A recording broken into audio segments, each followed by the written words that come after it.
কাঁকরোল দিয়ে নতুন স্বাদে একটা রেসিপি বানাবো। কাঁকরোলগুলোকে দেখো ফ্রিজে অনেক দিন ধরে ছিল, একদম হলদে হলদে হয়ে গেছে। তো কি করব, না ভাজলে ভেজে খেতে ভালো লাগবে, না কিছু করা যাবে। আর এর সঙ্গে ঠিক 4-5টা চিংড়ি মাছ নিয়েছি, আর চিংড়ি মাছগুলো একটু বড়, তো তার মাথাগুলো নিয়েছি। আর এদিকে 4টে কাঁচা লঙ্কা আর রসুন নিয়েছি। কাঁকরোলটাকে প্রথমে পাতলা করে কেটে নিয়েছি, কেটে ধুয়ে কালো জিরে আর শুকনো লঙ্কা একটা ফোড়ন দিলাম। দিয়ে এর মধ্যে আমি সব কাঁকরোলগুলো, চিংড়ি মাছগুলো একসাথে দিয়ে দেবো। রসুন, কাঁচা লঙ্কা সেগুলোও সব একসাথে দিয়ে দেবো। একটু ফোড়নটা ভাজা হয়ে যাক। একটু লাল হয়ে গেছে, এবার কাঁকরোলগুলোকে ঢেলে দেবো। আর কাঁকরোলগুলো কিন্তু খুব পাতলা করে কেটেছি। সব কাঁকরোলগুলো দিয়ে দিয়েছি। আর এই যে 4টে চিংড়ি মাছ, 4-5টা, আর চিংড়ি মাছ সেগুলো একটু বড়, তার মাথাগুলোও এর মধ্যে ভেঙে ভেঙে দিয়ে দিয়েছি। এবার পরিমাণ মতো নুন আর হলুদ দেবো। এই যে রসুন দিয়ে দিলাম আর কাঁচা লঙ্কা দিয়ে দিলাম। ভালো করে একটু লাল লাল করে আমি আগে ভেজে নেব।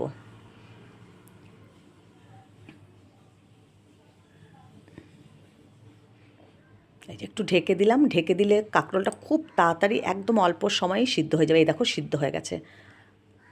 নুন আর হলুদ দিয়ে দিয়েছি, সব কিন্তু সিদ্ধ হয়ে গেছে। আর একটু ভাজা ভাজা করে আমি একদম নামিয়ে নেব। আর দারুণ লাগে, অপূর্ব লাগে খেতে, গরম ভাতে খেতে এত ভালো লাগে। এই যে এবার একটু ঠান্ডা করে আমি জারের মধ্যে সামান্য একটু জল দিয়েছি, এই যে পুরো পেস্ট করে নিয়েছি। এবার আমি সর্ষের তেল দেবো কড়াইতে,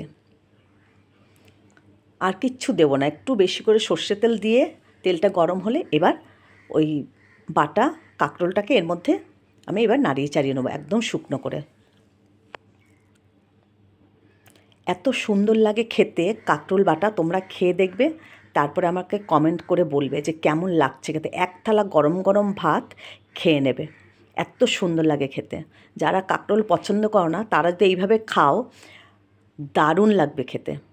একটু চিনি দিয়ে দিলাম, আর জারটা ধুয়ে সামান্য একটু জল দিয়েছিলাম। এবার এটাকে পুরো শুকনো করে বেটে নেব।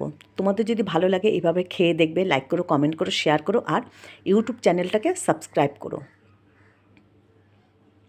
দেখো একদম শুকিয়ে এসছে। একটু রসুনটা বেশি করে দেবে, অপূর্ব লাগে খেতে।